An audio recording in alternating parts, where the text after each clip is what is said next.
अच्छा, हमारा जो आज का टॉपिक है वो है चैप्टर नंबर 10 से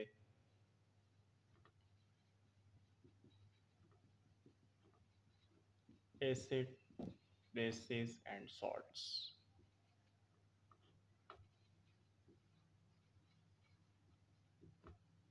ठीक है, सबसे पहले हमने डिस्कस करना है केमिकल प्रॉपर्टीज एसिड्स की।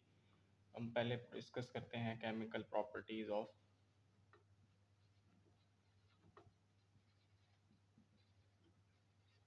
एसिड्स। अब इसमें हमारे पास 5 रिएक्शंस दिए गए हैं, तो हम सबसे वन बाय वन सारे रिएक्शंस को डिस्कस कर लेते हैं। सबसे पहले है रिएक्शन विद, अभी हम वन बाय वन एक रिएक्शन को डिस्कस कर रहे हैं। वन बाय वन सारे रिएक्शन को देखेंगे हम। सबसे पहले है रिएक्शन विद मेटल्स। अब हमारे पास जो मेटल्स हैं वो क्या हो सकते हैं? मेटल्स हमारे पास कोई भी मेटल हो सकता है, जिंक हो सकता है, हमारे पास एल्यूमिनियम हो सकता है, हमारे पास कॉपर हो सकता है, हमारे पास कैडमियम हो सकता है, सोडियम, ये सारे मेटल हैं। और जो बुक में है वो है जिंक और एल्यूमिनियम। अब जिंक को जब भी हम रिएक्ट करवाएंगे किसी भी एसिड के साथ, तो हमारे पास क्या बनेगा? रिस्पेक्टिव सॉल्ट जो कि जिंक सल्फेट बनेगा इसके अंदर, और हाइड्रोजन गैस बचती है और हाइड्रोजन गैस इवॉल्व हो जाएगी। इस तरह अगर हम एल्यूमिनियम को रिएक्ट करवा दें किसके साथ? HCl के साथ, तो ये रिस्पेक्टिव सॉल्ट जो देता है वो देता है एल्यूमिनियम क्लोराइड। इसका फार्मूला होता है AlCl3 plus H2 gas liberate होती है। अब इसमें इक्वेशन बैलेंस नहीं है क्योंकि यहाँ पे क्लोरीन हमारे पास एक है, तो यहाँ पे क्लोरीन 3 है। अगर हम यहाँ पे 3 करेंगे तो क्लोरीन 3 हो जाएंगे, लेकिन हाइड्रोजन यहाँ पे 2 हैं और यहाँ पे 3 है, तो ये हमारे पास हाइड्रोजन बैलेंस नहीं हो रहे। इधर हम अगर कर दें 6, अगर यहाँ पे हमने 6 किया है तो फिर यहाँ पे हाइड्रोजन 2 है, क्लोरीन 3 है। तो क्लोरीन को अगर हमने 6 पूरे करने हैं तो ये क्लोरीन यहाँ पे 2 मल्टीप्लाई बाई 3, अब 6 क्लोरीन है। अब हाइड्रोजन हमारे पास कितने हैं? यहाँ पे 6 हैं और यहाँ पे हमारे पास हाइड्रोजन 2 हैं। तो इसको भी अगर हम यहाँ पे 3 से मल्टीप्लाई करें तो ये अब इक्वेशन बैलेंस हो गई है, लेकिन अभी भी एल्यूमिनियम जो है वो उसके साथ 2 लगेगा, तो अब ये इक्वेशन बैलेंस हो जाएगी। तो ये पहला रिएक्शन है जो कि है रिएक्शन विद मेटल्स। उसके बाद है हमारे पास reaction with carbonates and bicarbonates. Second reaction है रिएक्शन विद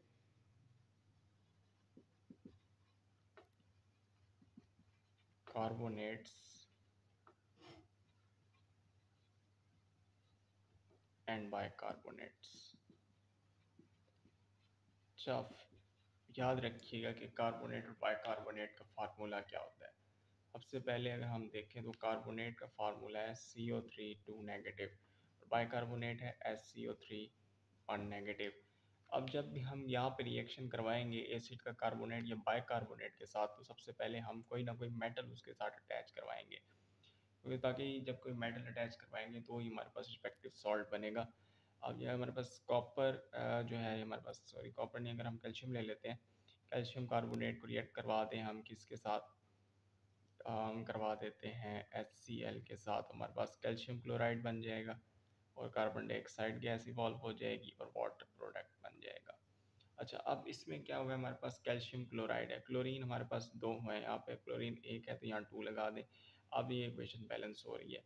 इसी तरह हमारे पास अगर हम सोडियम बाइकार्बोनेट ले लेते हैं, उसको रिएक्ट करवा देते हैं H2SO4 के साथ, हमारे पास क्या आता है? Na2SO4, sodium sulphate plus. अब कार्बन डाइऑक्साइड गैस इवॉल्व होगी और वाटर प्रोडक्ट में आ जाएगा। अब होता क्या है कि ये इक्वेशन बैलेंस नहीं हो रही हमारे पास, क्योंकि सोडियम यहाँ 2 है और इधर 1 है, तो यहाँ पे 2 लगाना पड़ेगा हमें। ठीक है, अब जैसे यहाँ पे 2 लगाया तो अब ये इक्वेशन बैलेंस हुई, लेकिन अब कार्बन की जो है हमारे पास कार्बन यहाँ पे 2 हैं, जबकि यहाँ पे कार्बन 2 हैं और यहाँ पे एक ही कार्बन है, तो यहाँ 2 लगाएंगे। अब ऑक्सीजन हमारे पास यहाँ पे 3 मल्टीप्लाई बाई 2 कितने हैं? 6, और यहाँ पे कितने हैं? 4, तो 6 और 4 कितने हो गए? 10 ऑक्सीजन हो गए, जबकि हमारे पास यहाँ पे हैं 4 और 4 8 और 1 9, तो ऑक्सीजन हमारे पास कम है, तो अगर हम यहाँ पे भी 2 लगा दें तो अब यहाँ पे हमारे पास ऑक्सीजन भी पूरे हो जाएंगे। हाइड्रोजन हमारे पास 2 यहाँ पे हो गए, 2 यहाँ पे, 4 हाइड्रोजन, तो 2 मल्टीप्लाई बाई 2 4 हाइड्रोजन भी पूरे। तो यहाँ पे हमारे पास 2 रिएक्शन हमारे पास पूरे हो जाते हैं इसके। तो अगर हम देखें इसके बाद थर्ड रिएक्शन को, तो थर्ड रिएक्शन है हमारे पास जी रिएक्शन विद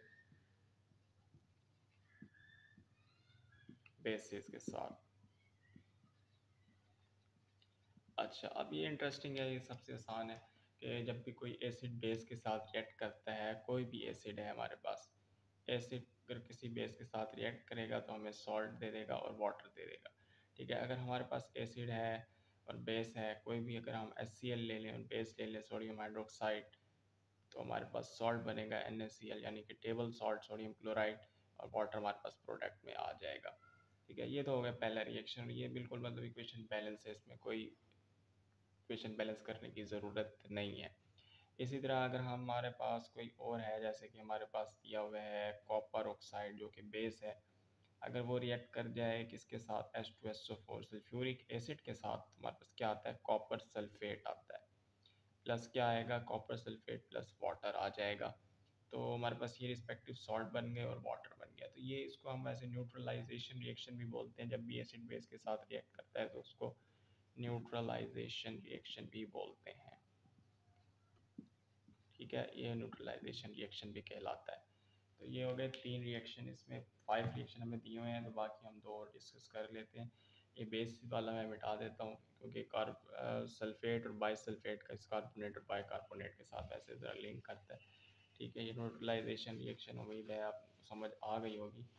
तो अगर हम बात करें आखिरी 2 रिएक्शंस की, तो हमारे पास है चौथा रिएक्शन, वो है reaction with sulphide and bisulphide.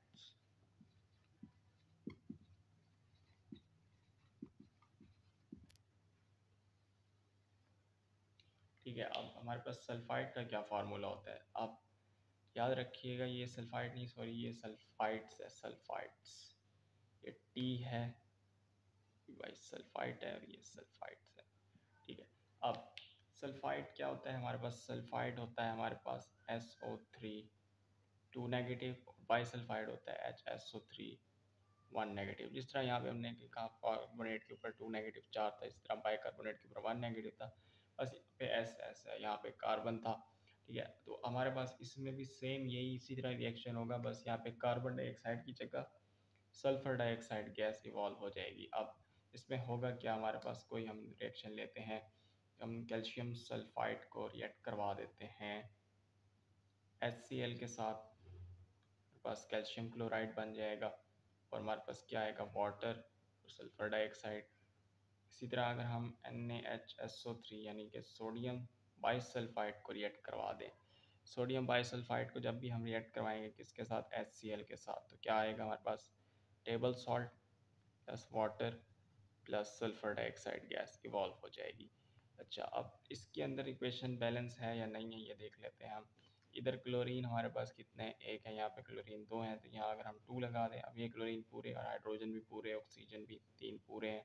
अब ये इक्वेशन बैलेंस है। अब यहाँ पे देखें, यहाँ पे हो गया सोडियम क्लोराइड। ठीक है, सोडियम क्लोराइड बन गया, उसके अलावा यहाँ पे HSO3 है। तो अगर हम देखा जाए यहाँ पे, तो इसके अलावा हमारे पास हाइड्रोजन, हमारे पास कितने थे, 2 थे, तो हाइड्रोजन 2 हैं, ऑक्सीजन हमारे पास 3 थे, ऑक्सीजन 1 और ये 2 3, तो ऑक्सीजन हमारे पास पूरे हैं। अब हमारे पास बचता क्या है, आखिरी रिएक्शन बचता है, वो है रिएक्शन विद सल्फाइड्स। अगर रिएक्शन विद सल्फाइड्स की बात करें, तो रिएक्शन विद सल्फाइड कैसे होता है, मैं आपको बताता जाता हूँ। Reaction with sulphide, reaction with sulphides, sulphide जो होता है S और ऊपर 2 नेगेटिव चार्ज होता है।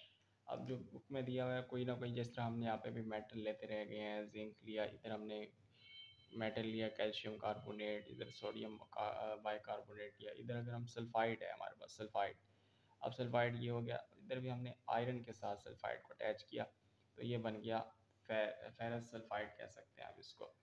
क्या, तो ये रिएक्ट करेगा किसी भी एसिड के साथ, अगर ये H2SO4 के साथ रिएक्ट करवा रहा है, तो ये हमें FeSO4 दे रहा है, आयरन सल्फेट, या फेरस सल्फेट दे रहा है हमें, ferrous sulphate plus water, water sorry, H2S gas evolve हो रही है। ठीक है, वाटर नहीं आएगा, ये H2S गैस इवॉल्व हो जाएगी। अच्छा, ये हमारे पास Fe के ऊपर जो चार्ज है ना, वो यहाँ पे है 2 पॉजिटिव, यहाँ पे है 2 नेगेटिव। जब भी आयरन के ऊपर 2 पॉजिटिव का चार्ज आएगा तो वो फेरस कहलाएगा, लेकिन अगर आयरन के ऊपर कभी 3 पॉजिटिव चार्ज आएगा तो वो फेरस नहीं कहलाएगा, वो फेरिक कहलाएगा, और फेरिक। ठीक है, तो ये हमारा आज के टॉपिक था, जो कि मोस्टली यही था कि मेटल्स के साथ reaction, carbonate bicarbonate, sulphides, sulphide और बाइसल्फाइड, और उसके अलावा सल्फाइड्स के साथ रिएक्शन। तो अगर हम देखें तो जो कार्बोनेट और बाइकार्बोनेट है वो, और सल्फाइड्स और बाइसल्फाइड, वो तो है सिमिलर, बस उसमें कार्बन डाइऑक्साइड इवॉल्व होती है, इसमें सल्फर डाइऑक्साइड गैस इवॉल्व होती है।